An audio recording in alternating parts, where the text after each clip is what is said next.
وهدى ورحمة للمؤمنين.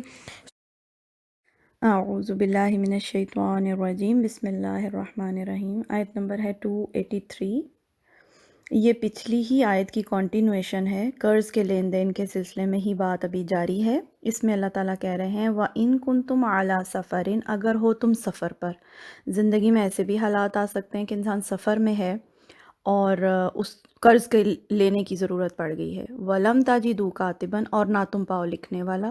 ایسی سچویشن ہے کہ اب لکھنے والا آپ کے پاس موجود نہیں ہے جو آپ کی ساری ڈاکومنٹیشن کرے، اس ایگریمنٹ کو لکھے، وہ نہیں ہے۔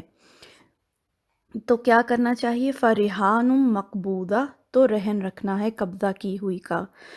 تو پھر آپ کیا کریں؟ اپنی کوئی چیز، جس نے قرض لینا ہے وہ اپنی کوئی چیز بطور رہن، رہن کا لفظ اردو میں بھی استعمال کرتے ہیں، گروی رکھنا جس کو کہتے ہیں، اپنی کوئی چیز قرض لینے والے کے پاس گروی رکھوا دے، رہن رکھوا دے اور اس سے قرض لے لے، اور گروی رکھی ہوئی چیز تقریباً اتنی ہی مالیت کی ہو جتنا کہ آپ قرض لے رہے ہوں۔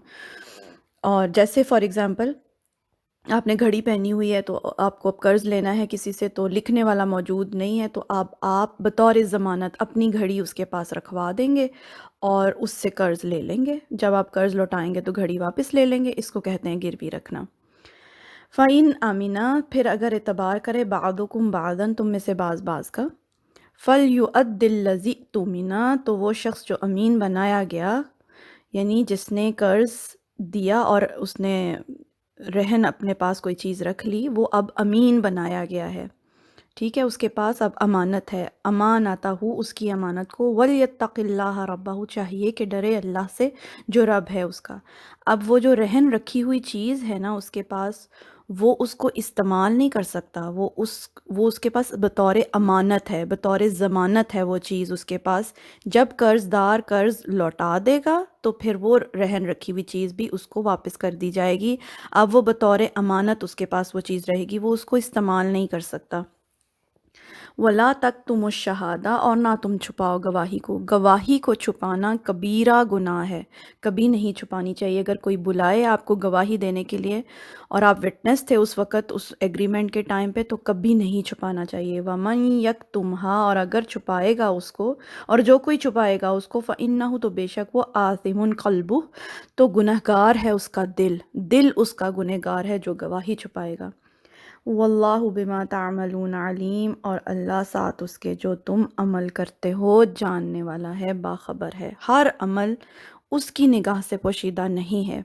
یہ جو رہن کا معاملہ ہے گروی رکھنے کا، اس میں کچھ تھوڑی سی موٹی موٹی باتیں سمجھ لیتے ہیں۔ یہ صرف سفر میں ہی نہیں، حضر میں بھی کیا جا سکتا ہے۔ حضر مطلب آپ گھر میں ہیں اپنے، تو بھی آپ کوئی چیز رہن رکھ کے قرض لے سکتے ہیں، اور اس کی دلیل کیا ہے کہ نبی صلی اللہ علیہ وآلہ وسلم نے ایک بار مدینہ میں ایک یہودی کے پاس اپنی زرہ بطور رہن رکھوائی تھی، اور اس سے اناج خریدا تھا، اپنی گھریلو ضروریات کے لیے اناج خریدا تھا، اور اس کی جو پیمنٹ ہے نبی صلی اللہ علیہ وسلم نے بعد میں کی تھی، اور بطور رہن اپنی زرہ اس یہودی کے پاس رکھوائی تھی۔ تو اس چیز سے ہمیں یہ پتہ چل گیا کہ مطلب حضر میں بھی، گھر میں بھی اگر انسان ہو تو رہن رکھ کے آپ کوئی چیز قرض لے سکتے ہیں۔ پھر انہوں نے یہودی سے قرض لیا، تو یہ بھی بات اب اس سے پتہ چل گئی کہ نان مسلم سے بھی معاملہ کر سکتے ہیں، یہ رہن کا معاملہ نان مسلم کے ساتھ بھی کر سکتے ہیں۔ دوسری چیز یہ ہے اس میں سمجھنے کی کہ جو رہن رکھی ہوئی چیز ہے اس میں ہرگز خیانت نہیں کرنی ہے، اور اس کو خود استعمال بھی نہیں کرنا ہے، کیونکہ اگر رہن رکھی ہوئی چیز کو آپ استعمال کریں گے وہ سود ہو جائے گا۔ سود کیا ہوتا ہے؟ قرض کی رقم کا اوپر کا منافع۔ تو آپ کے پاس جو چیز بطور رہن رکھی گئی ہے، اگر آپ اس کو استعمال کر لیں گے، اس سے خود کو کوئی فائدہ پہنچائیں گے، تو وہ آپ کے لیے سود میں کاؤنٹ ہوگا۔ اس لیے اس چیز کا بہت خیال رکھنا ہے۔ پھر یہ ہے کہ رہن رکھی ہوئی چیز، اگر کوئی جانور ہے، بعض دفعہ دیہاتوں وغیرہ میں ایسے ہوتا ہے، کسی نے اپنی گائے کو رہن رکھ دیا، بکری کو رہن رکھ دیا قرض لینے کے لیے۔ اگر اس طرح کی کوئی صورتحال ہے اور گائے کو اب آپ کے پاس گائے ہے بطور رہن، فار ایگزامپل کسی کی امانت ہے آپ کے پاس، اب آپ نے اس کو کھلانا پلانا تو ہے نا، تو اگر آپ اس کو کھلا پلا رہے ہیں تو آپ اس کا دودھ استعمال کر سکتے ہیں۔ اس سچویشن میں کہ آپ چونکہ اس کو کھلا پلا رہے ہیں اپنے پاس سے، اس لیے اب آپ اس کا دودھ استعمال کر سکتے ہیں، ادروائز جو ہے نا وہ آپ ام، اس چیز کو استعمال نہیں کر سکتے. ٹھیک ہو گیا؟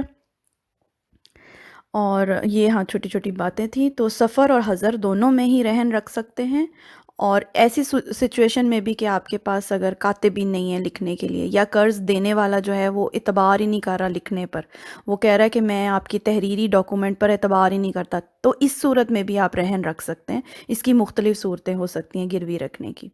تو یہ آیت تھی.